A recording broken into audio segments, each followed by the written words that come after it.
जय जिनेंद्र बंधुओं, आपका स्वागत है हमारे चैनल जैन मोटिवेशन में। चलिए आज के पाठशाला के तीसरे अध्याय में हम जानते हैं विस्तार से हमारे जैन तीर्थंकरों के बारे में, जो समवसरण में विराजमान होकर धर्म का सच्चा उपदेश देते हैं, जिन्हें तीन लोक के जीव नमस्कार करते हैं। ऐसे तीर्थंकर प्रभु की महिमा का वर्णन इस अध्याय में है। आज का पहला प्रश्न है, तीर्थंकर किसे कहते हैं? उत्तर है, तरंती संसार महार्णवन येन तत्तीर्थम, अर्थात जिसके द्वारा संसार सागर से पार होते हैं वह तीर्थ है, और इसी तीर्थ के प्रवर्तक तीर्थंकर कहलाते हैं। धर्म का अर्थ सम्यक दर्शन, सम्यक ज्ञान, सम्यक चारित्र है। चूंकि इनके द्वारा संसार सागर से तरते हैं, इसलिए इन्हें तीर्थ कहा है, और जो तीर्थ या धर्म का उपदेश देते हैं वे तीर्थंकर कहलाते हैं। अगला प्रश्न है, तीर्थंकर कितने होते हैं? उत्तर है, वैसे तीर्थंकर तो अनंत हो चुके, किंतु भरत और ऐरावत क्षेत्र में अवसर्पिणी के चतुर्थ काल में एवं उत्सर्पिणी के तृतीय काल में क्रमश एक के बाद एक 24 तीर्थंकर होते हैं।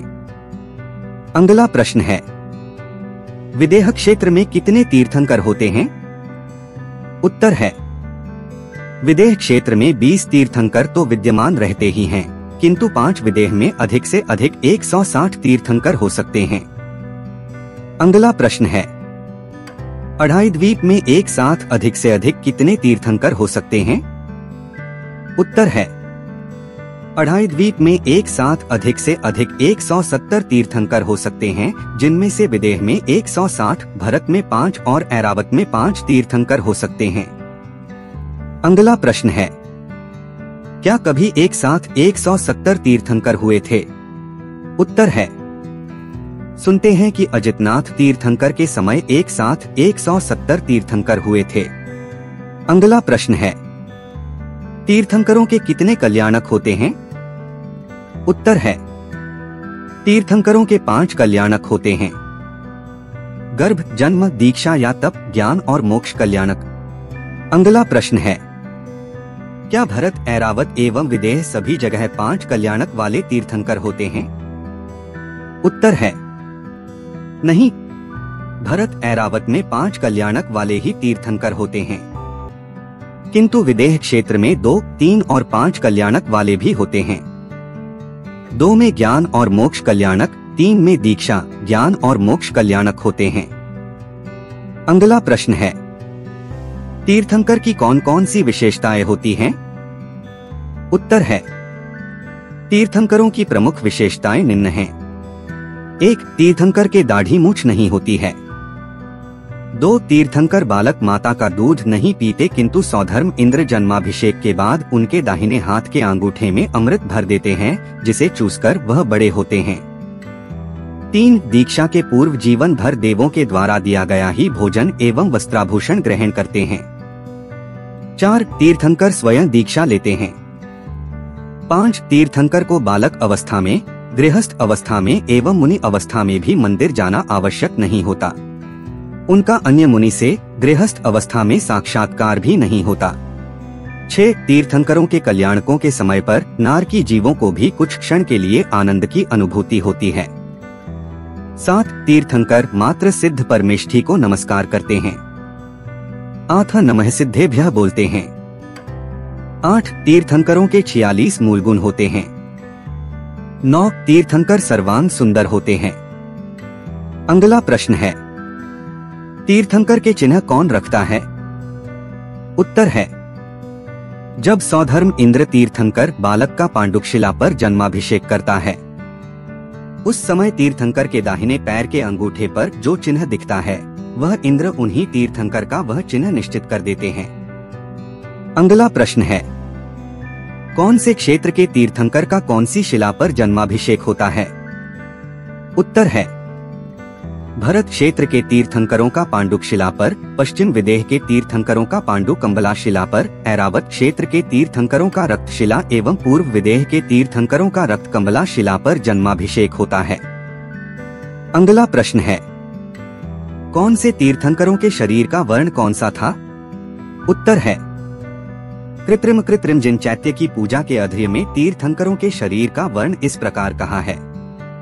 द्विकुंदेन्दुक तुषार हार धवलौ द्वाविंद्रनील प्रभौ द्वौ बंधुक सम प्रभौ जिनवृषौ द्वौ च प्रियंगु प्रभौ शेषाः षोडश जन्म मृत्युर्हिताः संतप्त हेम प्रभासम ते संज्ञान दिवाकराः सुरनुताः सिद्धि प्रयच्छन्तु न। किसी कवि ने तीर्थंकरों के वर्ण के विषय निम्न प्रकार कहा है। 2 गोरे 2 सांवरे 2 हरियल 2 लाल 16 कंचन वर्ण हैं, तिन्हें नवाऊ भाग अर्थात चंद्रप्रभ एवं पुष्पदंत भगवान का सफेद वर्ण होता है। मुनिसुव्रतनाथ एवं नेमिनाथ भगवान का शश्याम वर्ण या नील वर्ण होता है। पद्मप्रभ एवं वासुपूज्य भगवान का लाल वर्ण होता है। सुपार्श्वनाथ एवं पार्श्वनाथ भगवान का हरित वर्ण होता है। शेष 16 तीर्थंकरों का पीत वर्ण होता है और मुनिसुव्रतनाथ एवं नेमिनाथ का वर्ण श्याम वर्ण है। अगला प्रश्न है, कौन से तीर्थंकर कहां से मोक्ष पधारे? उत्तर है, ऋषभ देव कैलाश पर्वत से, वासुपूज्य चंपापुर से, नेमिनाथ गिरनार से, महावीर स्वामी पावापुर से एवं शेष तीर्थंकर तीर्थराज सम्मेद शिखर जी से मोक्ष पधारे। अगला प्रश्न है, कितने तीर्थंकरों के चिन्ह एक इंद्रिय हैं? उत्तर है 4। पद्म प्रभु भगवान का लाल कमल, चंद्र प्रभु भगवान का चंद्रमा, शीतलनाथ भगवान का कल्पवृक्ष और नमिनाथ भगवान का नीलकमल। अगला प्रश्न है, कौन से तीर्थंकर भगवान का चिन्ह 2 इंद्रिय है? उत्तर है, तीर्थंकर नेमिनाथ का शंख चिन्ह 2 इंद्रिय है। अगला प्रश्न है, कितने तीर्थंकरों के चिन्ह अजीब हैं? उत्तर है 3। स्वस्तिक, वज्रदंड और कलश। अगला प्रश्न है, ऐसे कौन से तीर्थंकर हैं जिनका जन्म उत्तम आकिचन्य धर्म के दिन हुआ था? उत्तर है, वीर महावीर स्वामी का। अगला प्रश्न है, कितने तीर्थंकरों की बारात निकली थी? उत्तर है, 20 तीर्थंकरों की बारात निकली थी। अगला प्रश्न है, तीर्थंकरों और सामान्य अरिहंतों में क्या अंतर है? उत्तर है, एक तीर्थंकरों के कल्याणक होते हैं, सामान्य अरिहंतों के नहीं। 2 तीर्थंकरों के चिन्ह होते हैं, सामान्य अरिहंतों के नहीं। 3 तीर्थंकरों का समवसरण होता है, सामान्य अरिहंतों के नहीं, उनकी गंधकुटी होती है। 4 तीर्थंकरों के गंधर होते हैं, सामान्य अरिहंतों के नहीं। 5 तीर्थंकरों को जन्म से ही अवधि ज्ञान होता है, सामान्य अरिहंतों के लिए नियम नहीं है। 6 तीर्थंकरों को दीक्षा लेते ही मनः पर्यय ज्ञान होता है, सामान्य अरिहंतों के लिए नियम नहीं है। 7 तीर्थंकर अपनी माता की अकेली संतान होते हैं, सामान्य अरिहंतों के अनेक भाई भिन्न हो सकते हैं। 8 तीर्थंकर जब तक गृहस्थ अवस्था में रहते हैं तब तक उनके परिवार में किसी का मरण नहीं होता है, किंतु सामान्य अरिहंतों के लिए नियम नहीं है। 9 भाव पुरुष वेद वाले ही तीर्थंकर बनते हैं, किंतु सामान्य अरिहंत तीनों भाव वेद वाले बन सकते हैं। 10 तीर्थंकरों के समचतुरस संस्थान ही होता है, किंतु सामान्य अरिहंतों के 6 संस्थानों में से कोई भी हो सकता है। 11 तीर्थंकरों के प्रशस्त विहायोक्तिका ही उदय रहता, किंतु सामान्य अरिहंतों के दोनों में से कोई भी हो सकता है। 12 तीर्थंकरों के सुस्वर नाम कर्म का ही उदय रहेगा, सामान्य अरिहंतों के दोनों में से कोई भी हो सकता है। 13 चौथे नरक से आने वाले तीर्थंकर नहीं बन सकते, किंतु सामान्य अरिहंत बन सकते हैं। 14 तीर्थंकरों की माता को 16 स्वप्न आते हैं, सामान्य अरिहंतों के लिए यह नियम नहीं है। 15 तीर्थंकरों के श्रीवत्स का चिन्ह नियम से रहता है, सामान्य अरिहंतों के लिए नियम नहीं है।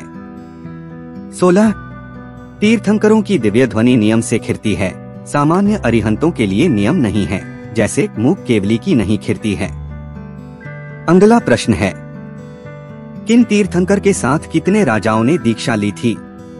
उत्तर है, ऋषभदेव के साथ 4000 राजाओं ने, वासुपूज्य के साथ 676 राजाओं ने, मल्लिनाथ एवं पार्श्वनाथ के साथ 300 राजाओं ने, भगवान महावीर ने अकेले एवं शेष तीर्थंकरों के साथ 1000 राजाओं ने दीक्षा ली थी। अगला प्रश्न है, कौन से तीर्थंकर ने कौन सी वस्तु से प्रथम पारणा की थी? उत्तर है, ऋषभदेव ने इक्षुरस से एवं शेष सभी तीर्थंकरों ने क्षीरान्न अर्थात दूध व अन्न से बने अनेक व्यंजनों की खीर आदि से पारणा की थी। अगला प्रश्न है, कौन से तीर्थंकर किस आसन से मोक्ष पधारे?